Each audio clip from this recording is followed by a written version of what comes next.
Hello world, it's your girl.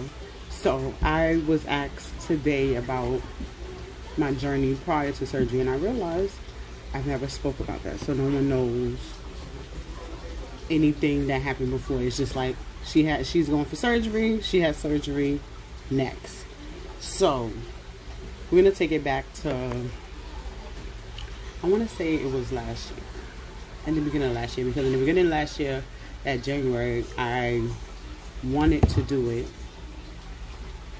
So I went in and did all of the consultations and everything, and the I would say my second weight management class was the first weight management class is with your surgeon. So you're just speaking with your surgeon, what type of surgery you want, different things like that. So in the second one, it's like a nutritionist class. So the first thing they said was anybody who has Aetna, it's pretty much is like, Aetna's, not good because you can't gain 1 pound. They don't care if you lose or whatever, but you just can't gain not 1 pound or they will not approve the surgery. So that was already stressful enough. So I can have 4 things to go to, 4 weight management classes for my insurance.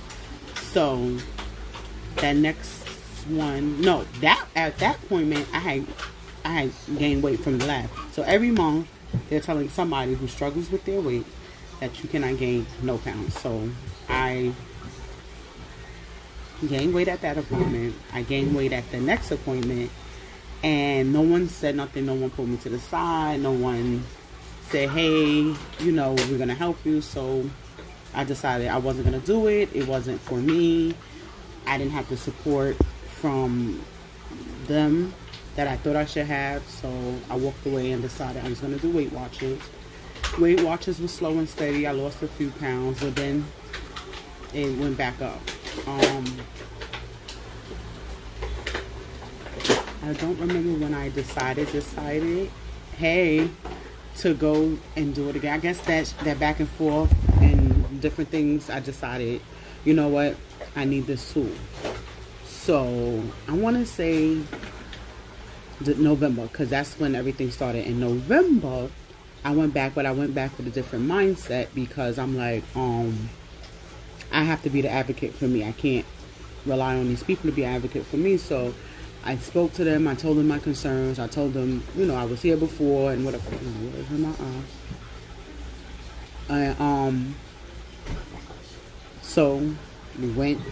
You got to start everything all over again. So I went through the weight management class. I followed what they asked me to follow.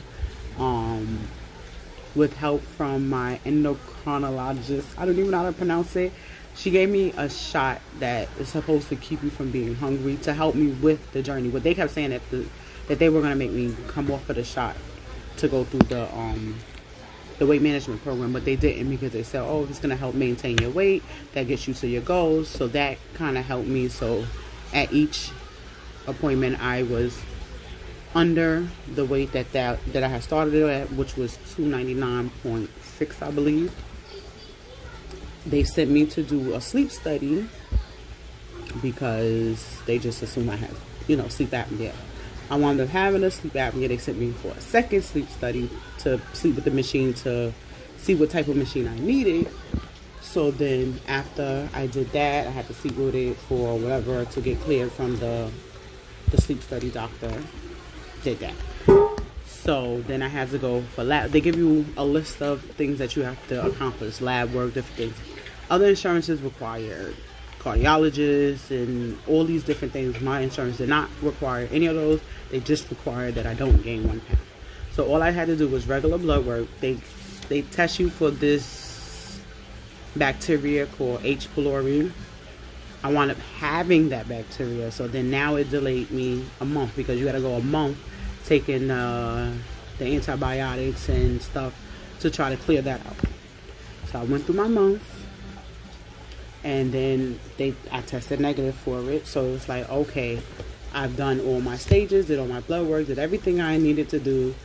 Then boom, coronavirus. So then they weren't doing no elective surgery, so I was doing like everybody else was doing. I was at home,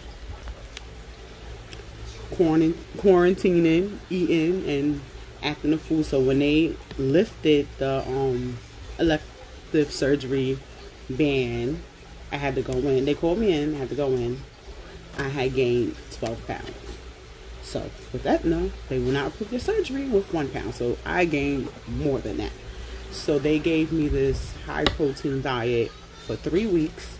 So I'm delayed again, 3 weeks to lose it. So the high protein diet was 2 shakes and like a low carb meal, and a third shake if you still felt hungry afterwards. So for 3 weeks I needed to do that. And it's funny because we went away to Kalahari, and I was doing a jump rope challenge at this time. So I was doing a jump rope challenge, but eating stuff that I'm not supposed to eat and different things like that. So when I got back home, because I was going down, but then it kind of shot back up, and I was like really discouraged, and I'm like, oh my goodness.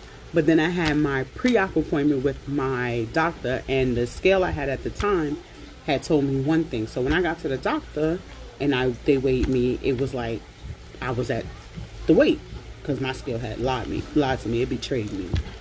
These things betray me. So I'm like, I still had like a week left to go to my appointment, but I'm like, it's all Montefiore, so it should be in their system.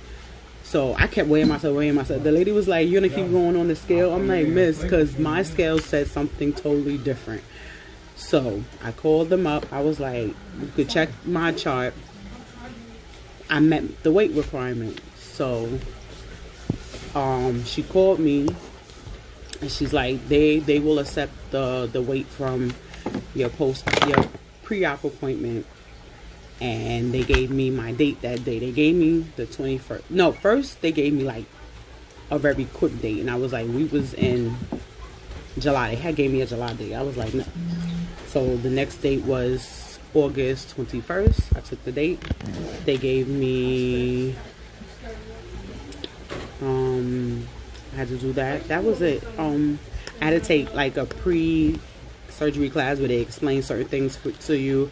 I had to do the COVID test 3 days prior, but then they called me and they pushed the date back to the 26th because of scheduling. So I did the COVID test like the 23rd. I came back negative the same day because I guess they fast track it or whatever the case may be, because they know you're having surgery. And then that was it. Then I went for surgery, but it was a long journey. It was a long road just to get to surgery, just to get approved, just to get to that thing. So it's not easy. It's not easy getting your surgery date. Like some people they feel like, because they big that they're just gonna approve anybody for the surgery. No, depends on the type of insurance you have. That determines whether or not what hoops and hurdles you got to go through. It's not easy before. It's not easy during. It's not easy after. It's not the easy way out. It's just a different way out. So, I think that's it, because I've been asked the question. So I said, I can do a little live on the pre-surgery stuff that I had to go through. Don't be nervous, girl. This is what you chose. I wasn't nervous. I don't know. Usually I suffer from anxiety, and I didn't have anxiety with this. Wow. We got this. You got this. I usually have bad anxiety. I thought on my way to the hospital for surgery I was going to have bad anxiety. I didn't.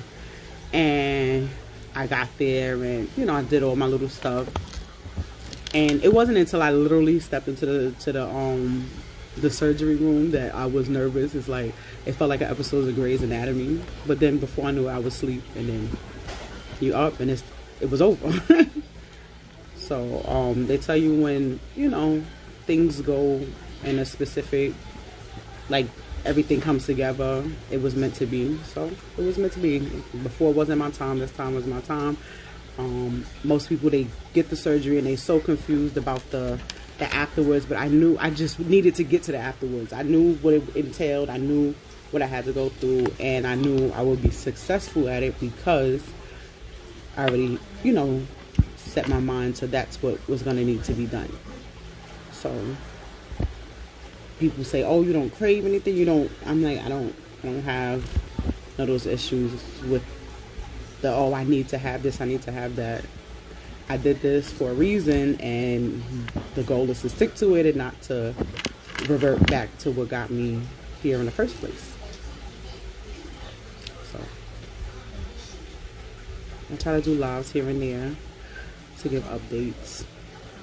I'm gonna start an online radio show soon to go with the new business venture that I'm set forth in doing.